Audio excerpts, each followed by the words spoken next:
কি আপনারা কারা? মোজা পায়ে না পরে মাথায় পরে আছেন কেন? আরে এটা মোজা হবে কেন? এটা তো মানকি টুপি। তো কালো কালার পরেছেন কেন? চয়েস তো খারাপ কেন? অন্য কালার তো পরতে পারেন, পিঙ্ক কালার তো পরতে পারেন। আমরা হইল গিয়ে কিডন্যাপার, আমরা এইগুলাই পড়ি। আপনারা কিডনি চিকিৎসা করেন? দেখ, এত কথা বলো কেন? এই এর গাড়িতে তাল। দাঁড়াও 1 মিনিট।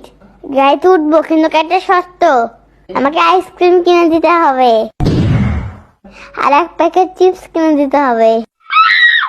আর আমি জানালার পাশে বসবো। আর গাড়িতে উঠলে মাথা থেকে মোজা খুলে ফেলবা, যাতে কোনো গন্ধ না লাগে তোমার মাথা থেকে। দূর ভাই, কিডন্যাপই করবো না।